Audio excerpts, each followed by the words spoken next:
को तरजीह दी जाती थी, मुसलमान और यादव को जगह दिया जाता था।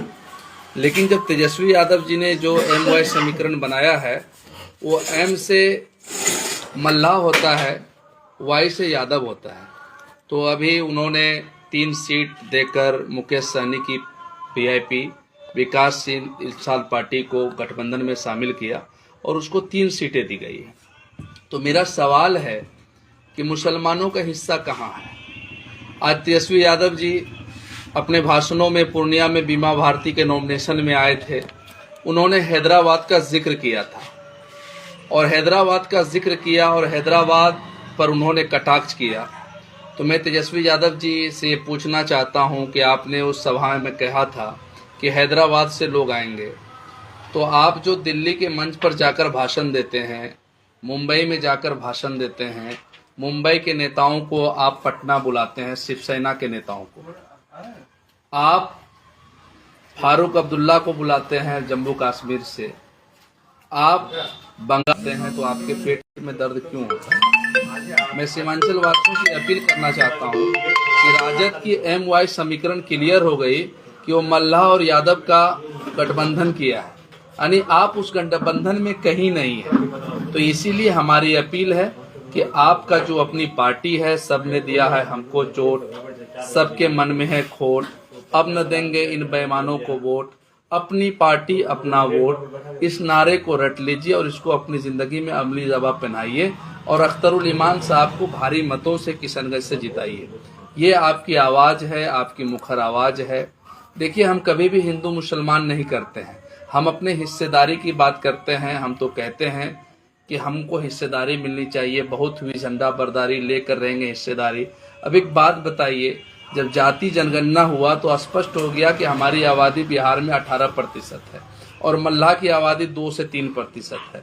तो 2 से 3% को 3 सीटें, 18% को कुछ नहीं, उसकी क़यादत को समाप्त करने का प्रयास किया जा रहा है।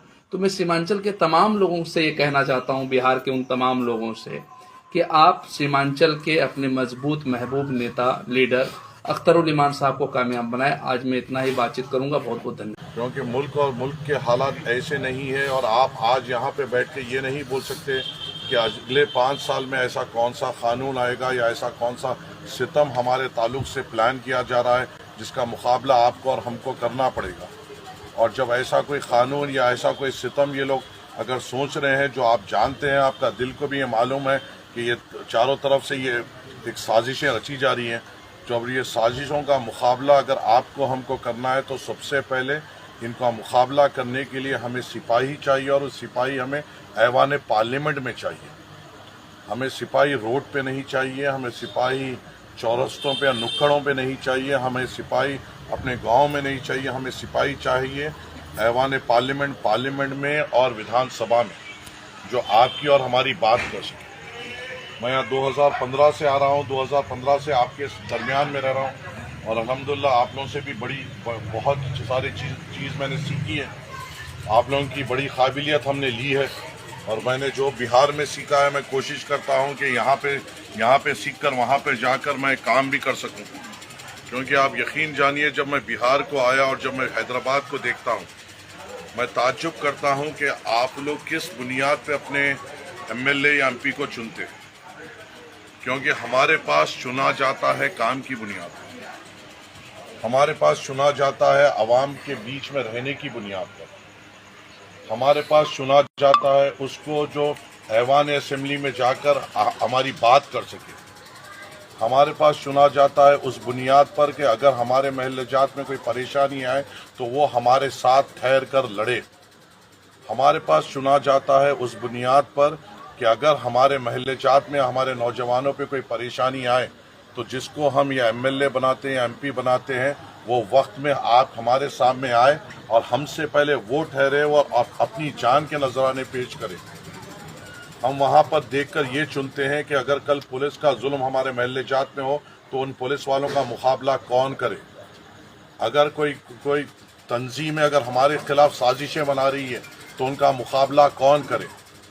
अगर हम ऐसे MLAs और MPs को चुनते हैं जिनको चुने बाद से भी अगर हमारे महल्ले जात में कोई तकलीफ आती है तो वो मौजूद नहीं, तो उनको चुनने का फ़ायदा क्या।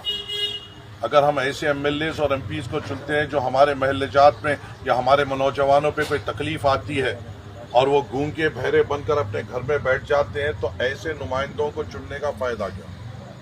अगर हम ऐसों को चुनते हैं जिन्हें इलेक्शन आने से पहले बैठकर हम दिल खोलकर गाली देते हैं, हम दिल खोलकर उनको बोलते हैं कि इसने 5 साल कुछ नहीं किया, और इलेक्शन जब हमारे सामने मशीन आती है हम कमजोर पड़ जाते हैं, जो मैं नहीं मानता कि मुसलमान कमजोर पड़ सकता है, मगर फिर भी यहाँ पे वो कमजोरी आती है और हम कमजोर बनकर फिर से उसको चुनते हैं। मुझे ये नहीं समझ में आता कि जो लोग आपके लिए उस ऐवान पार्लियामेंट में उठकर एक बार सीमांचल नहीं बोल पाते, हमारी ऐसी क्या मजबूरी है कि हमको उनको बार बार चुनना पड़ता है। मुझे ये नहीं समझने आता कि विधानसभा में जिसको हम भेजते हैं जो उठकर यहाँ की बात नहीं कर सकता, ऐसी क्या हमारी मजबूरी है, हमारी बेबसी है या हमारी कमजोरी है जो हम बार बार उनको चुनते हैं? क्या हमारे पास ऑप्शंस नहीं है? हमने एकजुट हुआ था, हमने हरे परचम को सीमांचल में आप और हमने मिलकर बुलंद किया था, हमने हरे परचम को सीमांचल में लहराया था, और जब वो लहराया गया लोगों के आग में ऐसी जलन हुई कि जो आपकी ताकत बनी वो ताकत को तोड़ने की साजिश की गई। क्या हमारा मकसद वहां से हैदराबाद से यहाँ पर आकर असदुद्दीन अवैसी साहब को यहाँ से इलेक्शन लड़वाना था, या असदुद्दीन अवैसी साहब का मकसद ये था कि माजिद हुसैन को यहाँ पर लाए, हैदराबाद के एक बंदे को यहाँ पर लाकर आपके दरमियान में उठ के उसको लीडर बनाए? हमने तो आपके दरमियान में से चुना, मेहनत की, मशक्कत की, हम उसके पीछे भागे, दौड़े, अवैसी साहब के कई सभा में मैंने दिन रात मेहनत की और उसके बाद कामयाबी हासिल हुई, मगर हमें धोखा मिला कुछ पैसों की बुनियाद पर, धोखा मिला कुछ ओहदों की बुनियाद पर, मगर उससे कौम का क्या फायदा हो? और ऐसे मुश्किलात, ऐसे धोखे, ऐसे तकलीफात हमारे लिए नहीं है। हमारी इस्लामिक तारीख इन चीज़ों से भरी पड़ी हुई है और हमारी तारीख ये है कि ये ठोकरों के बावजूद भी हमने बुलंदी हासिल की, हमने ताकत हासिल की। मेरा बोलने का बस मकसद ये है कि यहाँ पे जब बात होती है किशनगंज लोकसभा की बात नहीं है। आप क्या यहाँ पर बैठ के ये बोल सकते हैं कि आने वाले 5 साल में आप पे कोई खतरा आने वाला नहीं है? क्या ऐसा कोई कानून नहीं बनेगा जिससे आपके घर वालों को, आपके बच्चों को खतरा नहीं होगा? क्या आप यहाँ बैठकर मुतमईनी से ये बोल सकते हैं कि अगले 5 साल बड़ी मुतमईनी से निकल जाएंगे? क्या आप ये बैठ के यहाँ पे बोल सकते हैं कि अगले 5 साल में हमें कोई कागज नहीं दिखाना पड़ेगा? क्या आप यहाँ बैठकर ये बोल सकते हैं कि हमारे नौजवानों को किसी से डरने की जरूरत नहीं? क्या आप यहाँ पर बैठ के ये बोल सकते हैं कि हिंदुस्तान में अपने लोगों को टोपी पहनकर फख्र से फिर सकते हैं? क्या आप यहाँ पे बैठकर ये बोल सकते हैं कि अगले 5 साल में हमारी बहन को हिजाब के लिए कोई नहीं सताया जाएगा? अगर आपका सवाल हाँ है तो आप मुतमईन रहिए, मगर अगर आपका सवाल अगर कश्मकश में है या नहीं है